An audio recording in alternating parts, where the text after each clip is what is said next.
Bueno, buenas tardes con todos. Bienvenidos a este espacio de entrevistas de Panorama Global. El día de hoy estaremos abordando los diálogos de política exterior junto con Santiago Carranco. Santiago es internacionalista por la Universidad Internacional del Ecuador, Master of Science in International Political Theory de la Universidad de Edimburgo, candidato a PhD en Estudios Internacionales de la Facultad Latinoamericana de Ciencias Sociales. Es además docente, investigador y coordinador del Laboratorio de Relaciones Internacionales de la UID. Bueno, mil gracias, Santiago, José, María Emilia. Básicamente, quería comenzar esta conversación, Santiago, sobre un tema concreto que es el Laboratorio de Relaciones Internacionales de la UID. Y luego, si podrías, por favor, hacer una referencia sobre el programa muy interesante que estuve invitado de los diálogos de política exterior, la primera jornada que fue en la UID. Así que comenzaríamos con eso, si prefieres un poco el perfil del laboratorio, lo que está haciendo, cuáles son sus objetivos y luego un comentario sobre diálogos de política exterior. Luego habría un comentario, una pregunta de José, y luego una de María Emilia, y al final haría yo también una pregunta final y un resumen de esta conversación. Muchas gracias. Adelante, querido Santiago. ¿Cómo está Hernán? ¿Cómo está José? ¿Cómo está María Emilia? Un gusto poder saludarles y también estar en este espacio. Muchísimas gracias por sus preguntas y con gusto las voy a atender en sí. En primer lugar, el Laboratorio de Relaciones Internacionales del IR Lab fue una idea que surgió hace varios años, unos 4 o 5 años en la Escuela de Relaciones Internacionales, que se lo pensaba como un espacio justamente para coordinar varias de las cuestiones de investigación que se dan en la escuela con entes de tomadores de decisiones y justamente con otros académicos. Entonces, pensémoslo como un espacio que va a unir justamente el tema de las investigaciones, el tema de la generación de conocimiento con tomadores de decisiones y en sí con la comunidad de relaciones internacionales del Ecuador, de América Latina y obviamente el mundo. En sí es un grupo de investigación, pero tiene 3 partes en donde se va a enfocar, ¿no? La parte dura de investigación y producción de conocimiento. En ese sentido, tenemos previsto lanzar el primer libro, la primera colección de IR Books para este año. Esperemos que para finales de este año o para inicios del siguiente. A partir de esto también tenemos varias investigaciones que están en curso. La otra parte que es interesante es y esto se compagina muy bien con los diálogos que estamos generando en el foro permanente de política exterior en el Ecuador, es lo que se llama el IR Forum. Entonces, esto está pensado como un espacio virtual, un espacio web, en donde pensemos en un gran repositorio donde puedes encontrar artículos de estudiantes, de profesores, de expertos, de igual manera como ustedes lo hacen en sí, entrevistas, videos, bases de datos, entrevistas, recopilación de varias cuestiones. Entonces pensemos que es un foro virtual que nos va a ayudar a cumplir con este objetivo que les mencioné antes, que es el de conectar a toda esta comunidad de relaciones internacionales. Y por último tenemos la parte de IR Consulting, que esto es directamente el generar y ya brindar soluciones a tomadores de decisiones en sí, por medio de consultorías o por medio justamente de reuniones, de policy papers y todas las cuestiones. Entonces, está pensado justamente de esta manera. Obviamente, dentro del consulting se junta la parte de cooperación internacional en el cual atraemos fondos y también ayudamos a desarrollar proyectos en la escuela de relaciones, ayudamos a desarrollar en sí el tema de becas para estudiantes, apoyos y obviamente también conjunciones con otros centros de investigaciones y en este caso creo que por el tema de las temáticas que llevamos en conjunto, el CEI y el IR Lab, pues es necesario que también empecemos a generar productos juntos como dentro de esta parte. Sí. Y con referencia a la segunda parte de los diálogos de política exterior, esto surge por una preocupación sobre hasta cierto punto la falta de comunicación que se que se mantuvo en sí, para ciertas cuestiones que en su momento fueron preocupantes para la Academia de Relaciones Internacionales, y pues ahora ya estamos en otro momento. Y en el momento en el que generamos estos diálogos fue cuando se empieza a discutir la ley DAF sobre cooperación estratégica entre Estados Unidos y Ecuador en el Senado norteamericano. Esa, por cierto, es una pregunta específica que viene después. Solo te... Perfecto, entonces después sigo con ese tema. Sí. En ese momento también era el tema de los tratados de libre comercio que estábamos negociando, bueno, que seguimos negociando hasta ahora. Estábamos en la quinta ronda de negociaciones, me parece, cuando empezamos los diálogos, y el tema de la Cumbre de las Américas. Entonces, lo que nos preocupa en ese momento fue el manejo que se estaba dando, ya que parece que solo se mantenía una sola vía para poder generar la política exterior. Entonces, con la bandera que nosotros generamos los diálogos, es bajo un entendimiento de que la política exterior también es política pública. Y dentro de una democracia, si queremos seguir construyendo justamente instituciones democráticas de un país abierto, un país libre en este sentido, es muy importante que toda esta información también se sepa y que tengamos en cuenta también nosotros como académicos, como tomadores de decisiones y como sociedad civil en sí, las razones y las motivaciones que el Ecuador va a tener para tomar ciertas decisiones. Entonces, bajo ese sentido, es que se crean los primeros diálogos de política exterior, en donde la UID tuvo en sí el beneficio de ser la sede de estos primeros diálogos. Y ahí se toparon justamente estos temas, un tema comercial, un tema político y un tema de seguridad. De lo previo mencionado, tuvimos la oportunidad de contar con dos ministros del gabinete del presidente Lazo, que continúan en sí, ministro Prado de Economía y Finanzas, del ministro, bueno, el canciller de la República, Holguín, y pues también tuvimos representantes del Ministerio Interior, del Ministerio de Defensa, de la Comisión de Relaciones Internacionales y Soberanía de la Asamblea. Entonces, este diálogo sí surgió justamente para poder generar varios enlaces. También, bueno, contamos con la presencia del vicecanciller, el ministro Vallas, que también nos aportó varias cuestiones, y de hecho ya ha surgido la idea para continuar con estas mesas en varios niveles, ¿no? De hecho, las mesas van a seguir continuando desde la academia, con las instituciones que están adscritas por medio justamente de los profesores al Foro Permanente de Política Exterior, la Universidad Andina, Flaxo, la Universidad Católica del Ecuador en sí, ciertos representantes y profesores de la Universidad de San Francisco, y también por medio del gobierno ya se han dado las iniciativas para generar justamente estas mesas. De hecho, teníamos una mesa la semana pasada, pero por cuestión del paro y todo se pospuso. Y también tenemos un evento preparando para hacer un gran diálogo de política exterior en sí, que esto sería para septiembre, en el cual de una vez les emito la invitación, recordar la invitación al Centro Ecuatoriano de Estudios Internacionales para que esté presente dentro de estos diálogos. Y creo que eso es lo que estamos tratando de hacer, ¿no? Generar justamente un diálogo perdido que tuvimos que haberlo encontrado hace mucho tiempo entre académicos de relaciones internacionales, que cada vez se está generando una comunidad, digamos, de una comunidad epistémica fuerte en el Ecuador, con los tomadores de decisiones y también con los diplomáticos de carreras y con toda la comunidad que ahorita está inmersa en el tema de política exterior y relaciones internacionales.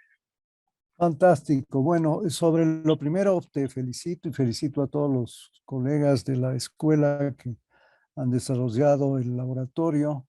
Y sobre lo segundo, pues me consta porque estuve en el primer diálogo, fue realmente muy interesante. He visto que se ha difundido bastante eso y me parece que todos estamos de acuerdo, los que estamos en este diálogo contigo y el Centro Ecuatoriano de Estudios Internacionales de la UID, que las políticas de exterior, de comercio exterior y de seguridad también, Claro. deben ser políticas de Estado, ¿no es cierto? Y esas políticas de Estado significan que tiene que haber una participación activa de la sociedad civil y debe haber una consulta nacional, ¿no? Para que realmente se conviertan en políticas de Estado. Así que justamente en relación a esto último que mencionas, es que tenemos preparadas algunas preguntas, entonces quería eh, por favor, que José te formule una primera pregunta para que desarrolles en el contexto de lo que se ha priorizado en estos diálogos de política exterior. Adelante, José. Gracias, Hernán. Saludos, Santiago, María Emilia, igualmente. Un pequeñito comentario a lo que Santiago acaba de comentar, valga la redundancia, que sería pero muy plausible que se pueda abrir, ¿no es cierto?, la opción de poner en funcionamiento este efecto, ¿no es cierto?, este proceso de la turbina de triple aspa en la que participen el sector público, el sector privado y la academia. Hay ejemplos de negociaciones en las cuales la academia ha participado muy activamente. Me refiero en particular al acuerdo, ¿no es cierto?, de asociación entre Centroamérica, República Dominicana y Europa. Ahí se organizó la mesa de la academia. Entonces yo coincido contigo, Santiago, de que eso, el esfuerzo que ustedes están haciendo, se cristalice en esto que todos estamos de acuerdo. Respecto a los temas que has comentado, quisiéramos nosotros, ¿no es cierto?, conocer un poquito más tu comentario, conocer un poquito más de tu pensamiento sobre un tema sobre el cual ya este grupo de académicos se pronunció hace un mes y medio atrás, y es sobre la ley, la DAB 22083, que es ¿no es cierto?, la estrategia de relacionamiento, ¿no es cierto?, entre Ecuador y los Estados Unidos para promover varios aspectos. Ahí hay aspectos que ustedes han hecho mención sobre el tema comercio, sobre el tema seguridad, sobre el tema tecnología y la preocupación sobre el tema de China. Habiendo ya transcurrido, yo diría, casi 2 meses desde el pronunciamiento. Te pregunto, Santiago, ¿hay algún avance en esto? ¿Fueron recogidos los criterios de este grupo de profesionales de las relaciones internacionales? ¿Han recibido algún feedback de Cancillería? Esa sería mi pregunta, estimado Santiago. Correcto, José. Muchísimas gracias por la pregunta y también por el comentario previo. Creo que, como justamente lo comentaba Hernán también, estos espacios de diálogos, y no solamente de diálogo, sino también ya de acción, es muy importante dentro de democracias saludables hacer estos ejercicios para generar justamente las políticas desde varios sectores. Es justamente lo que una democracia tiene que hacer en sí. Y en el sentido, para contestar la pregunta, hay varias cuestiones en sí. A ver, la primera es, cuando se envía justamente la carta, es una carta abierta, que el objetivo principal era, más que generar una contraposición a las acciones gubernamentales que se daban, solicitar un aperturismo en información. Y creo que fue el primer feedback que tuvimos, o el primer respuesta que tuvimos desde varias instituciones del gobierno nacional, en el que obviamente aclaramos que al final no es que es un tema opositorio a las decisiones y a la visión que se está manteniendo justamente desde el gobierno, sino que este ha sido un problema estructural desde hace mucho tiempo, y lo que queremos hacer ahora es generar estas iniciativas para poder abrir justamente la información. Y con respecto al tema de la ley DAF, de hecho esto es muy interesante, porque dentro de la academia del Ecuador, y dentro en sí de la sociedad civil, y dentro también desde la misma Cancillería, no se lo tomó muy en cuenta cuando se hizo justamente el lanzamiento en el Salón Amarillo, justamente de que va a haber un tratado de asociación y cooperación con Estados Unidos y toda la cuestión, porque parecía un tratado de cooperación más. Y esto llega justamente a oídos de la profesora Grace Jaramillo en una reunión que mantienen dentro de las mesas de trabajo del G20. Entonces le comentan que se está dando justamente esta asociación estratégica y creo que esto nos empieza a llamar la atención a todos, ¿no? Porque a veces tiene que venir desde afuera estas críticas y estos comentarios de lo que estamos realizando al interno para darnos cuenta que esto era algo muy particular. Y bueno, y ahí obviamente realizamos nuestro trabajo y empezamos a investigar sobre la cuestión y esta ley parte de una ley más grande, que es una ley justamente que se llama de protección hemisférica. De esta ley de protección hemisférica surgen dos tratados estratégicos o dos leyes para asociaciones estratégicas, la una con Colombia y la otra con Ecuador. Son temáticas muy variadas. Estamos hablando desde el tema de seguridad, desde el tema de defensa, desde el tema de lucha contra el terrorismo, desde el tema medioambiental, tema género, tema indígena, o sea, es multitemática. Pero hay algo importante también desde la ley madre, podríamos decir, que sería esta ley de protección hemisférica. Que el objetivo principal es justamente, pensemos en una neodoctrina Monroe, en la que se quiere establecer justamente una zona de influencia de Estados Unidos en lo que fue siempre, bueno, América Latina, que fue siempre un socio estratégico. Y en este sentido sí pone varias, no lo dice directamente en sí, pero sí nos da a entender que lo que quiere es justamente evitar la influencia china en el continente en sí. Ahora bien,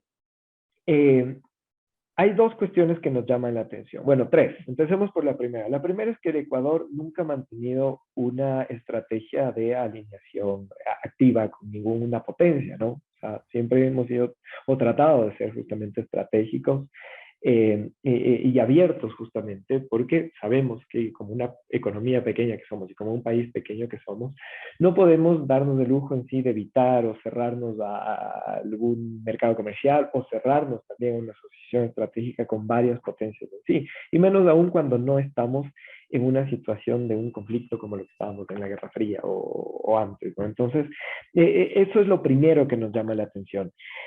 Lo segundo es el tipo de ley que es justamente la ley DAF de asociación estratégica, porque cuando vemos precedentes a esto, y personalmente no vi ningún precedente sobre este tema, porque es una ley que se hace en el Senado de Estados Unidos para después, y como dice justamente, está escrito en la ley, para generar una especie de políticas públicas que sean trasladadas al gobierno ecuatoriano y que estas sean adoptadas. Entonces, nunca había visto algo así, realmente, o sea, no es un tratado convencional.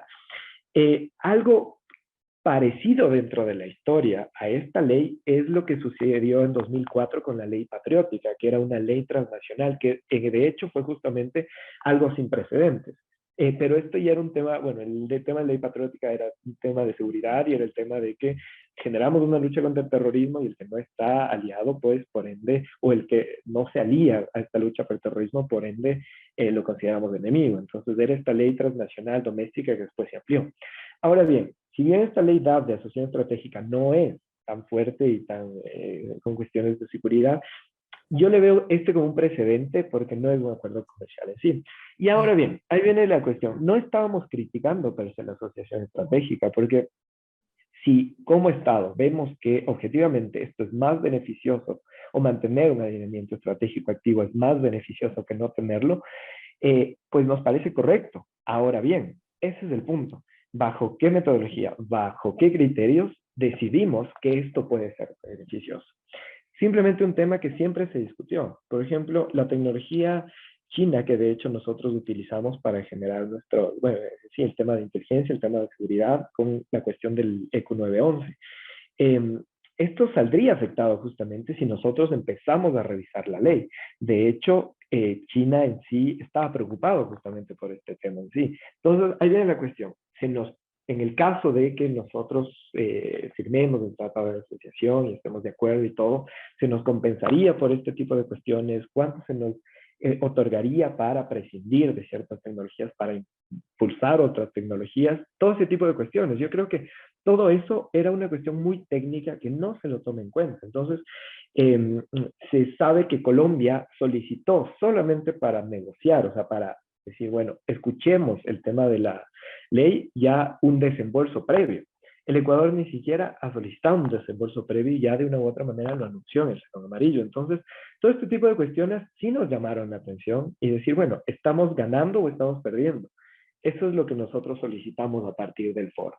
Pero bueno, también muchas veces uno genera estas críticas que son legítimas dentro de una democracia, a veces son también politizadas, porque la Asamblea Nacional acaba de generar una resolución, una ley, no sé exactamente lo que pudiese ser, que va en contra o niega la legitimidad del proyecto DAP. Ahora bien, la resolución de la Asamblea Nacional no tendría un efecto per se, porque al final termina siendo una ley discutida en el Senado de Estados Unidos. Entonces tampoco nosotros tenemos soberanía o jurisdicción para poder impedir esa ley, ¿sabes? Para poder impedir que se discuta, al igual que también el Senado de Estados Unidos no tiene una jurisdicción real de discutir una política pública de acá. Entonces, por eso también desde el origen de la ley era muy peculiar, al punto de que nuestras mismas instituciones o aparataje institucional no está muy acostumbrado a recibir estas cuestiones. Entonces, todo este tipo de cosas yo creo que antes de haberla anunciado, tenían que haberlas discutido para poder entender realmente los beneficios que nos pudiese haber generado, o de hecho siguen bien, los beneficios que nos pudiese generar en sí. Entonces, eso básicamente fue nuestras percepciones sobre todo este tema en sí. De acuerdo, si me permites, José, unos comentarios y antes de María Emilia, que va a continuar con una pregunta concreta. En primer lugar, de alguna manera has hecho comentarios justos. Esto es una parte de la legislación interna de los Estados Unidos, interna. Entonces, hay que partir sobre eso. Por eso no tiene ni pies ni cabeza lo que, a mi juicio, a ese pronunciamiento de la Asamblea. Es como si una asamblea, el Congreso de los Estados Unidos se pronunciara sobre una ley interna del Ecuador de cualquier tipo, de cualquier país. Pues primero partamos de los conceptos fundamentales. Eso es un proyecto, en primer lugar, no está aprobado. En segundo lugar, si se aprueba, está dentro, como lo has dicho muy bien, de la soberanía y jurisdicción interna de un Estado, pues, ¿no? Entonces, eso en primer lugar. Así que me parece importante precisar eso. ¿De qué manera eso podría eventualmente afectar más o menos al Ecuador? Eso se verá solo cuando entremos en la negociación bilateral, pues, ¿no es cierto? Entonces, recién ahí el Ecuador deberá decir, estas partes de esa ley que ustedes quieren aplicar, en el caso nuestro, nos convienen, no nos convienen, acláreme tal cosa, como ocurre en toda negociación, ¿no es cierto?, de tipo comercial o de cualquier naturaleza. Entonces, la parte de procedimiento es muy importante que se entienda antes de iniciar una discusión que no tiene mucho sentido. Por cierto, recuerdo ahora que cuando vino el secretario de Estado Blinken al Ecuador, en las varias intervenciones que tuvo, yo le escuché prácticamente todas, y que por cierto hemos recogido en Panorama Global, algunas de ellas en uno de los números anteriores, afirmó que no, ellos no están sugiriendo que la relación que tiene para el efecto Ecuador o cualquier otro país del mundo con China se suprima ni se reduzca. Eso lo dijo claramente el secretario de Estado de Estados Unidos, que es un vocero como si fuera en términos del derecho internacional, la palabra de un secretario de Estado es como la del presidente, ¿no? Entonces estaba comprometiendo la palabra de los Estados Unidos, eso lo dijo varias veces. Entonces yo creo que hay que tomar las cosas así. Ahora, desde el punto de vista de una discusión académica, me parece muy correcto que ese punto sea discutido y que haya pues opiniones en el caso de que las autoridades, sobre todo el Ministerio de Comercio y el Ministerio de Relaciones Exteriores, quisieran tener una opinión al respecto, ¿no? Y otro comentario para, antes de darle la palabra a María Emilia, es que, como decía José, hay varios países de América Latina, inclusive de lo que me consta, que han estructurado la posición negociadora de su país. Colombia tiene muchos más TLCs que el Ecuador, como tiene Chile, con el concurso de la academia. La negociación que hizo conjuntamente con Perú para el acuerdo comercial con Estados Unidos e igualmente con la Unión Europea de los dos países, no recordaremos que fue con la participación muy activa, en el caso de Colombia, del Perú, no podría afirmar lo mismo, muy activa de la academia, muy activa de la academia. Entonces, eso es importante, porque estamos hablando de un vecino muy importante para el Ecuador, que se podría tomar como base. Y finalmente, un último comentario. La única experiencia de conformar la base para una política exterior de Estado en el Ecuador fue el año 2006.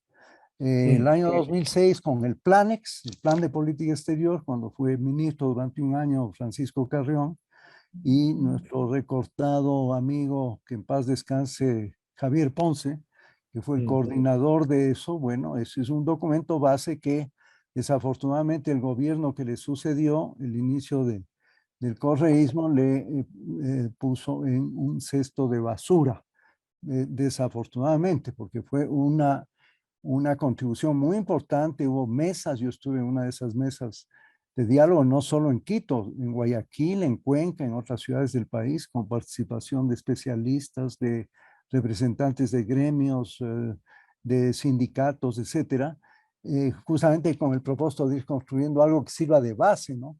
De base a lo que debería ser la política exterior de Estado. ¿Por qué? Porque el tema central de nuestra política exterior históricamente fue la controversia territorial con el Perú. Terminado eso, con la firma de los acuerdos de la paz, entonces se abrió la posibilidad de realmente estructurar una política exterior de Estado, ¿no? Así que simplemente tomo tus comentarios para agregar estas presiones. Dicho eso, María Emilia, adelante. Listo, Santiago, muchas gracias. Bueno, mi pregunta va relacionada a si es que es viable la propuesta del gobierno de firmar 20 TLCs en 3 años. ¿Cuáles son o cuál es tu juicio y cuáles serían las limitaciones para lograr esto? Muchas gracias, Mili, por la pregunta. Me permito hacer un pequeño comentario para adicionar a lo que estábamos conversando antes y después respondo rápidamente a su pregunta en sí. A ver, yo creo que también hay, a ver, las instituciones democráticas estadounidenses y justamente los senadores, los miembros del Congreso y sus asesores también son humanos y también no son perfectos. Y bajo ese sentido, cuando nosotros revisamos el proyecto de ley, hay cuestiones que sí son graves. Y creo que eso es lo que también puede generar varias preocupaciones. En la sección, por ejemplo, en la sección 6, en la que nosotros hablamos justamente de fortalecer los lazos democráticos y las instituciones, hay una parte, bueno, en la parte final lo que nos dice es que lo que se quiere hacer es generar una arquitectura institucional y también tecnológica para enfrentar amenazas de potencias malignas, estatales y no estatales. Entonces, en ese momento yo creo que ahí se está dejando un poco el pragmatismo y es claro lo que se quiere generar. Y un Estado como Ecuador, que no mantiene una tradición de alineamiento activo, no puede estar también alineándose a estos pronunciamientos. Obviamente, como nos dijo Hernán, esto sigue siendo un proyecto y en el Senado se discutirá y se mejorará obviamente este texto, porque eso también es uno de los problemas. El texto es bastante, más bien dicho, es poco diplomático. Y en ese sentido, eso es lo que puede generar ciertas fricciones en todos estos momentos y qué es lo que ha generado en sí. Ahora bien, para continuar en sí con la pregunta de María Emilia, pues ahí es donde nosotros sí fuimos bastante críticos con el gobierno y con el plan, porque el generar y pensar, a ver, ¿cómo normalmente funciona la burocracia y toda la cuestión? Siempre nosotros tenemos un departamento de planificación, un departamento de seguimiento y uno después de evaluación. Y normalmente, y realmente eso creo que es un problema generalizado, tenemos que bajar siempre todo el éxito o el fracaso de la política a un tema de indicadores. Y al final, el constituir como indicador que la política exterior y comercial de un Estado sea por firma de TLCs, a mí me parece un absurdo, porque no estamos realmente dando cuenta de los beneficios comerciales y en sí diplomáticos que pudiésemos tener netamente con la firma de estos. Y a su vez, el ponernos o autoimponernos un plazo nos pone en una posición negociadora muy desfavorable. Y creo que esto, pues, es mucho más experto negociador, aquí presente el embajador Escudero en sí. Entonces, él sabrá comentarnos también sobre este tema, pero el que nosotros ya nos pongamos un plazo y el que nosotros generemos la necesidad de sí o sí firmarlo, pues nuestras contrapartes es obvio que se aprovecharán de eso. Y creo que eso fue el ejemplo clásico. De hecho, creo que va a ser un caso de estudio que pudiésemos tomarlo, la negociación con México, ¿no? Cuando realmente le dimos el sartén del mango a los negociadores mexicanos tan expertos y realmente ellos aprovecharon muy bien de las ventajas y de la premura que nosotros teníamos para hacerlo. Porque también, y eso me parece justo, porque si se dan cuenta, uno en el plan de gobierno del presidente Lazo, en el plan justamente que está inserto en el Consejo Nacional Electoral, se dice que en política exterior su objetivo es ser parte de la Alianza del Pacífico. Entonces, obviamente se toma este objetivo y se lo pone como política de Estado. Entonces, era clarísimo que, y bueno, más allá de temas, hay que entender el tema político, económico, está siempre ligado y todos los factores juegan, esto también se aprovechan los negociadores mexicanos al fin. Y no solamente los negociadores, sino también inclusive el gobierno mexicano, que sabemos que no tiene una afinidad directa en temas ideológicos en sí con el plan de gobierno. Entonces, todo este tipo de cuestiones yo creo que denotaron una premura de Ecuador para poder lograr. Ahora bien, cuando se cierra la quinta ronda y no logramos, obviamente, los beneficios que nosotros, o unos beneficios mínimos que nosotros debiésemos tener para varios de nuestros sectores, México inclusive se puso muy duro con temas que no son realmente sensibles para ellos, como el tema del camarón en sí. Pues ahí creo que el gobierno, o sí, de una u otra manera, nos hace, de hecho tuvimos conversaciones, bueno, informales, a nuestras críticas. Y ahí creo que se logra entender la primera cuestión. O sea, no porque firmemos 20 tratados vamos a ser exitosos. Y no porque no los firmemos es que somos un fracaso. Y la segunda es, ok, si nosotros queremos entrar a la Alianza del Pacífico, esta no puede ser nuestra única bandera.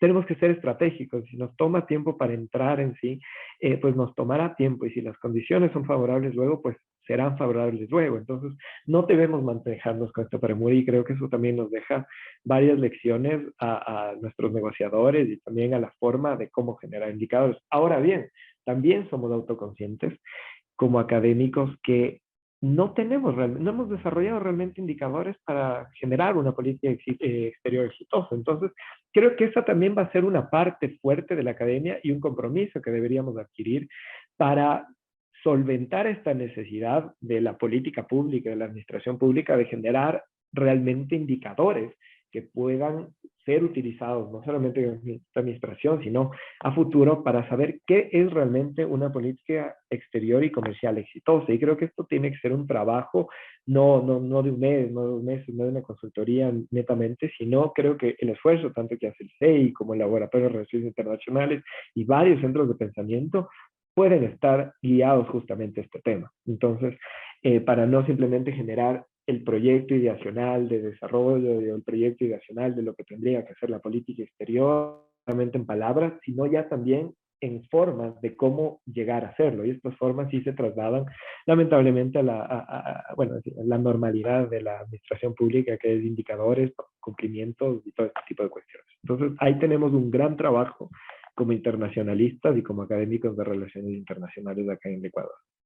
Ya, muy bien, si me permites hago un breve comentario y si José quieres agregar algo.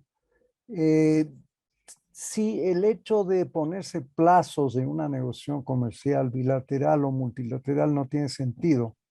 Y solo voy a poner un ejemplo histórico. Yo participé en alguna de las, cuando todavía estaba vigente la ronda de Doha para el desarrollo, que se llama la última ronda comercial multilateral de la OMC. Y el plazo que se pusieron, todos los estados incurrieron en grave error, para que concluya la ronda fue el año 2005 y estamos en el 2022. Claro. Y solo se aprobó, me parece, algo de facilitación de comercio. Es lo único que se ha aprobado. No, en principio nunca se puede poner un plazo para las negociaciones comerciales, multilaterales y también bilaterales, porque hay líneas rojas. Esas líneas rojas tienen las partes. Entonces, en eso, pues me parece un tema muy importante que se tiene que considerar en cada una de las negociaciones, más aún si es que en la lista de las que anunció el presidente Guillermo Lasso al comienzo de su periodo presidencial está también China. Entonces yo me pongo, si con México tenemos los problemas que tú has anotado y otros que ya hemos tenido varias reuniones al respecto, ¿cómo será una negociación bilateral con China? Ay, caramba, ¿no? Sobre lo cual habló y escribió José al respecto. Así, quería hacer esa anotación, estoy plenamente de acuerdo con eso. No sé si, José, si quieres agregar algo más al respecto.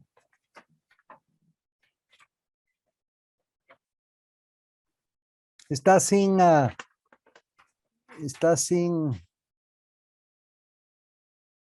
Bueno, quería sumarme a lo que tú dices y también lo que Santiago ha comentado, ¿no? O sea, yo no sé por qué se ha querido vender la idea de esta, yo diría como una idea de que mientras más acuerdos comerciales tengamos, más exitosos vamos a ser, ¿no es cierto? No es así, no es así. Esto debe responder, ¿no es cierto?, a un análisis estratégico de por dónde tenemos que guiarnos de acuerdo a lo que es la realidad, ¿no es cierto?, empresarial, industrial, agroindustrial del país, y de acuerdo a eso, pues buscar cuáles son los mercados que de mejor manera respondan a ese potencial exportador que nosotros tengamos, no al revés. Igual, no entiendo por qué se considera a los acuerdos comerciales como un fin, cuando en realidad son un medio.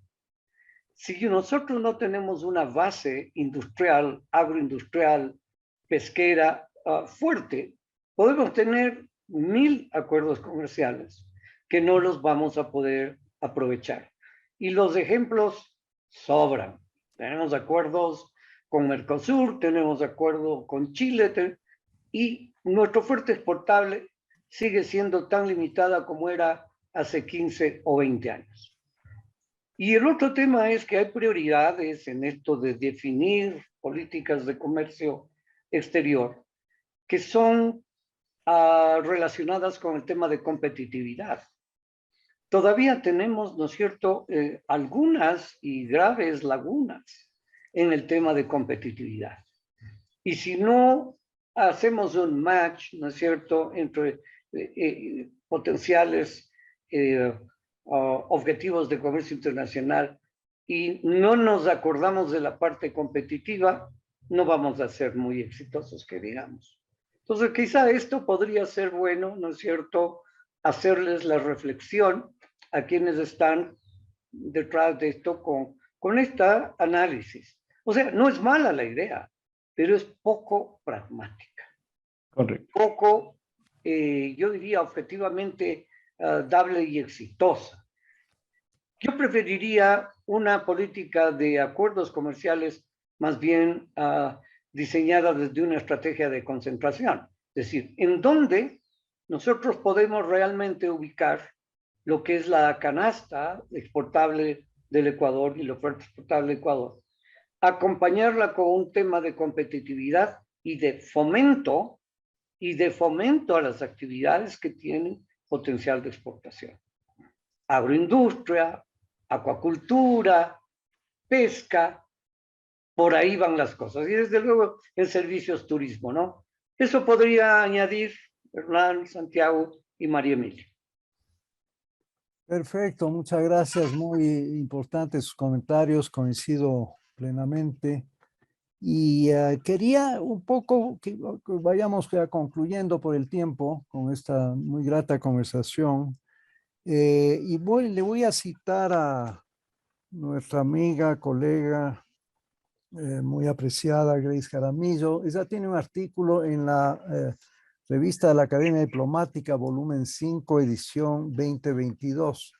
Un artículo que se denomina Autonomía Estratégica, una nueva propuesta de política exterior, que realmente les sugiero, si no han leído el artículo, que lo hagan, porque es realmente una de las mejores piezas últimas que he leído de una amiga, una académica tan prestigiosa, una pensadora de la política exterior del Ecuador como Grace Jaramillo. Y ahí menciona algo muy importante que tiene relación con lo que hemos venido conversando, y quería hacerle una pregunta a, al respecto a Santiago. Grace dice con mucha razón que con el objetivo de lanzar esta discusión nacional sobre las metas y objetivos de la política exterior, hay que tomar en consideración varios aspectos. Uno de ellos es la reputación internacional de un país. E inclusive menciona en su artículo que hay un servicio que se llama RepTrack del Reputation Institute del 2016, en el que se fijan los factores claves de lo que se podría medir como la reputación internacional de un Estado, que eso es absolutamente fundamental, ¿no?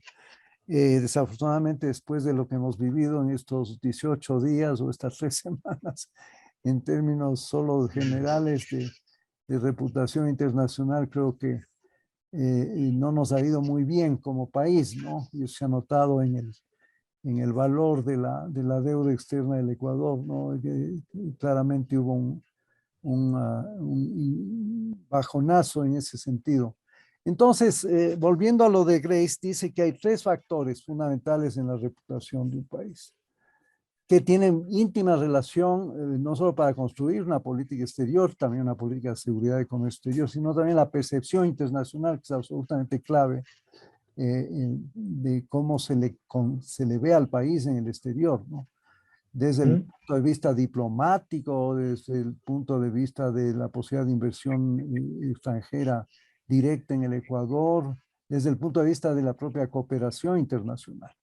Entonces, los 3 factores que anota Grace en ese artículo, guiándose en este RepTrack del Reputation Institute, son el desarrollo económico, el gobierno efectivo, entendiéndose por gobierno efectivo, que sea un gobierno que garantice un ambiente seguro, políticas económicas y sociales de avanzada, que opere eficientemente y genere un buen ambiente para hacer los negocios, un manejo ético de la gestión y una participación responsable del Ecuador, del Estado ecuatoriano en la comunidad global.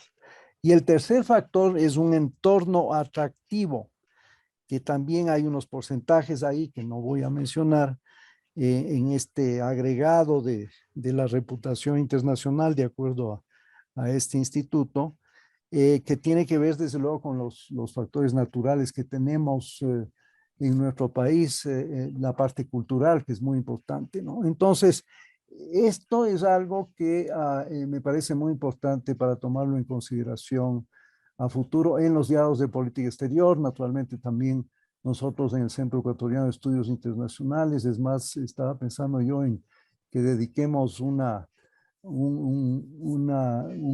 número de panorama global a analizar esto, ya desde el punto de vista de la coyuntura y de los siguientes años. Y concluyo pues luego de esta breve introducción preguntándote qué opinas del tema de la reputación internacional del Ecuador desde la perspectiva de lo que estoy diciendo y que menciona en su muy interesante artículo Grace Jaramillo. Santiago, por favor. Muchas gracias, Hernán. Y es una linda pregunta. ¿Por qué? Porque, bueno, la profesora Grace Jaramillo en sí últimamente se volcó a estudiar justamente el tema de cadenas de adición de valor y en mi tesis doctoral también se basa netamente en el tema de cadenas de adición de valor y mercados globales en sí.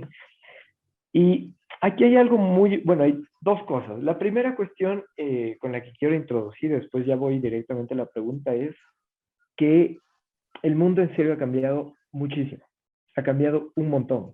En el sentido, y esto, bueno, obviamente José también nos puede dar más claridad sobre el tema, pero el fraccionamiento en la producción hasta llegar al artículo final o al consumidor final, pues está completamente dislocado. ¿Y cuál es el problema acá? Que muchas veces nosotros seguimos midiendo bajo el criterio de revolución industrial, en el que todo se hacía en un solo lugar y vendemos a otros lugares. ¿Esto qué nos hace ver? Una cuestión fundamental en sí es que se disloca completamente los criterios de la balanza comercial, por ejemplo, porque si nosotros simplemente vemos lo que estamos importando y lo que estamos exportando, esto está completamente alejado de la realidad actual, porque tal vez un Estado esté vendiendo el producto final, pero dentro de este producto final participaron un montón de Estados, un montón de espacios. Entonces, de hecho, el BID, el Banco Mundial ya tienen el proyecto para comenzar a repensar el mundo, el comercio, los indicadores y en sí, toda la epistemología del comercio per se, a partir de cadenas de adición de valor o a partir de redes globales de producción. Y en este sentido es interesante porque ya el Estado per se no es el espacio de análisis, porque dentro de un estado inclusive hay pequeñas redes y dentro obviamente de las regiones se generan varias cuestiones, ¿no? Entonces, esto creo que es importante entender que para cómo está viniendo el mundo, y aquí hay un autor que me gusta bastante, que es Kay Hart, que él nos dice, bueno, el mercado es impresionante porque con la tecnología, con todo lo que sucede en sí, el mercado se adapta facilito. O sea, los emprendedores se adaptan rápidamente a todos estos cambios que existen. Pero a veces es el mismo Estado que con todos los trámites burocráticos y con todas las cuestiones no logra adaptarse a estos cambios. Y tenemos dos cuestiones que tendrían que estar muy coherentes entre sus criterios, pero completamente dislocados. Entonces, dentro de estas cuestiones es también lo que yo también estoy trabajando en mi PhD y creo que eso es importante aclararlo. Y ahora bien, ahí viene la siguiente cuestión.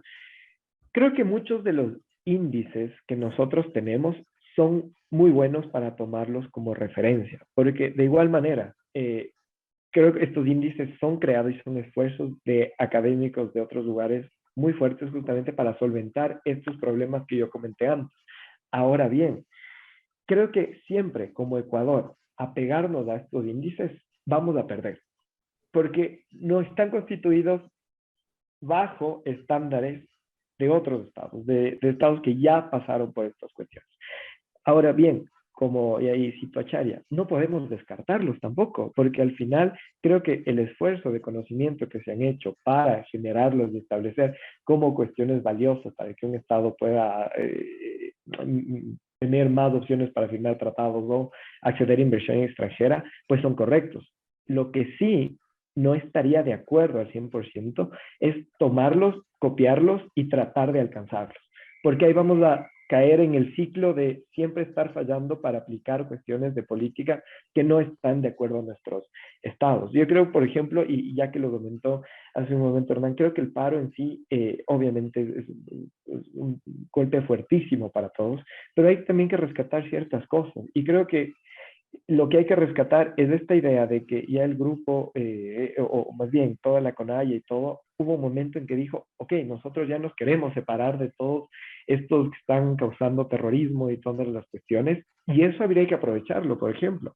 Creo que es muy importante que se vuelva también a dialogar de manera correcta con una parte de la población que no, que es significante en Ecuador, que son un 8%, y ya no hacerlo también, y creo que esos también necesitan un proceso de internacionalización en sí, un proceso de internacionalización que se puede empezar a generar, por ejemplo, desde nosotros mismos, desde la academia y toda la cuestión, para nosotros poder generar estos índices a partir de este espacio específico que tenemos nosotros, que es un Estado plurinacional, aceptado inclusive como nuestra Constitución. Entonces, por ejemplo, eso sería un error, coger los índices globales y aplicarlos. Muchas veces lo que vamos a hacer es opacar estos temas y vamos a recaer en la misma cuestión de que no se les hizo caso y no se las cuestión. Yo creo que también va a ser necesario, inclusive en próximos diálogos y en futuros eventos, también incluir a los sectores que normalmente no los incluimos, ¿no? Porque también podemos aprender de ellos.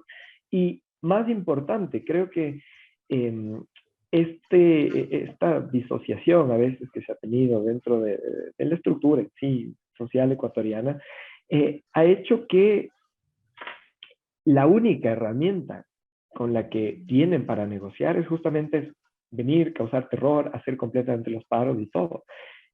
Si de una u otra manera, por ejemplo, nosotros generamos planes para darles otro tipo de herramientas de negociación, nos vamos a evitar un montón de estas cuestiones y de estas paralizaciones. Entonces, a veces yo creo que también es hacer un mea culpa, como les comenté hace un momento. ¿Cuál fue nuestra mea culpa? Sí, no hemos desarrollado indicadores. También creo que como sociedad hay que hacer esa mea culpa de, ok, si no los mantenemos y no dialogamos con todos los sectores, simplemente nos estamos olvidando y va a haber un momento que eso explota, tenemos choques sociales y después nos termina afectando en todos los índices que queremos lograr. Pero si lo vemos internamente y tratamos de completar nuestros propios índices, indicadores, entendiendo las particularidades de nuestro estado, lo vamos a hacer de una mejor manera. Ahora bien, no, como repito, no es una cuestión de desechar todas estas cuestiones, sino entender que ya parten de un conocimiento previo, específico para un estado, tomar lo mejor de ellos y también adaptarlos a nuestras realidades. De hecho, esa es la recomendación que nos hace el académico Amita Bhattacharya, ¿no?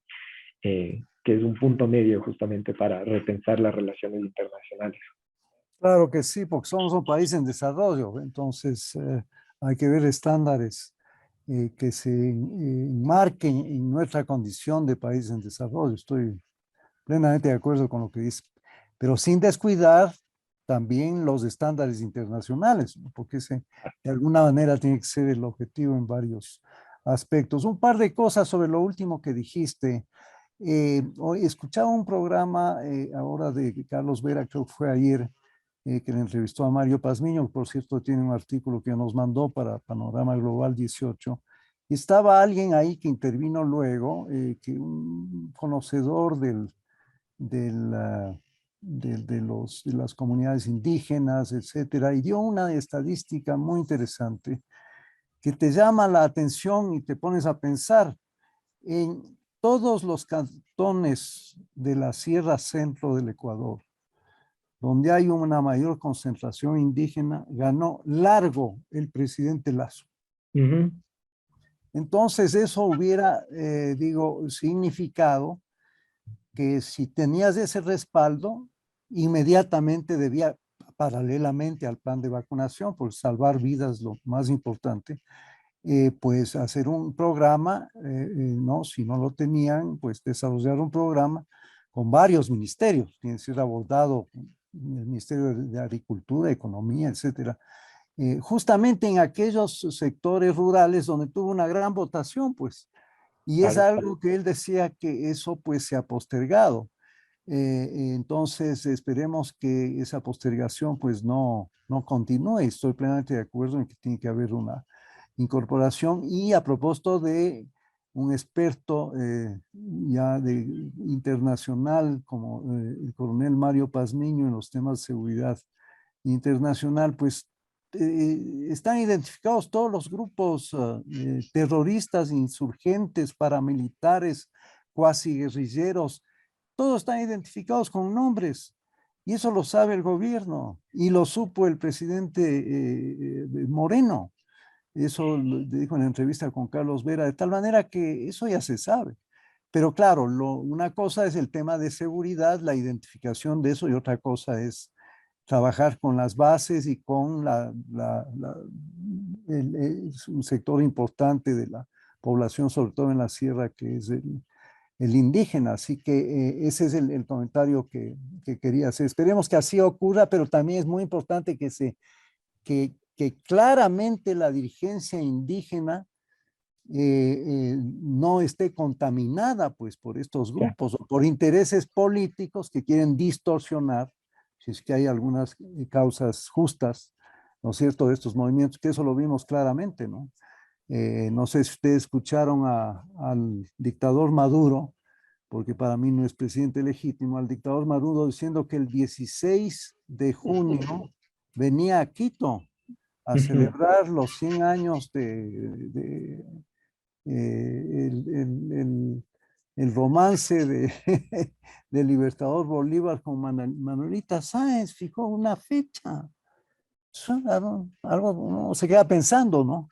En primer lugar, no puede salir de su país.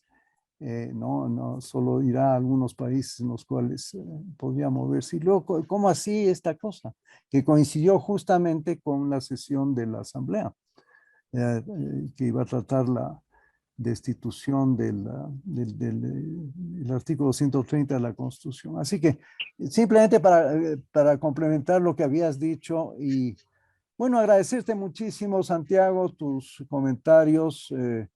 Esto lo vamos a incluir, como siempre, en Panorama Global 18 y espero que continuemos trabajando conjuntamente en varios proyectos y nuevamente felicitarte a ti y a los colegas de la escuela por el desarrollo de estos emprendimientos. Son tan importantes y que la OID ha tomado un poco la iniciativa, como nos consta, de hacer la primera jornada y desde luego me parece algo muy importante que el gobierno lo debe tomar en cuenta, sobre todo en lo que se refiere a los ministerios de Relaciones Exteriores, de Comercio Exterior. No sé si quieres, José y María Emilia, agregar algo, o Santiago, y con esto ya pues daríamos por terminada esta muy grata entrevista. Bueno, no, de mi Muchísimas gracias. parte, agradecer nuevamente a Santiago. Ha sido muy interesante poder dialogar con él y que esto se repita, nada más. Sí, justamente que no dejemos a la academia de lado y que podamos seguir comunicándonos con grandes exponentes como Santiago siempre. No, yo les agradezco un montón. Siempre me gusta muchísimo regresar al CEI y a los espacios que alguna vez me acogieron también y es muy interesante estar ahí. Simplemente recordar que a veces pensamos que dentro del Estado están todas las soluciones, pero la sociedad civil tenemos un papel muy importante que jugar en las democracias y como academia pues no podemos olvidarnos también de ese deber casi cívico en sí que nosotros mantenemos. Y tomo la palabra, seguramente vamos a seguir en proyectos en conjunto de entre CEI y Laboratorio de Relaciones Internacionales que ya se visibilizarán. Muchísimas gracias por la entrevista, el espacio y todos sus comentarios. Muchas gracias y eso que has dicho pues corrobora nuestra mancomunidad con lo que seguiremos haciendo en el futuro. Muchísimas gracias, Santiago. Un abrazo y Chao, chao. vemos en Gracias, hasta contacto. luego. Chao, adiós. Hasta luego. Chao, chao. Chao, un abrazo.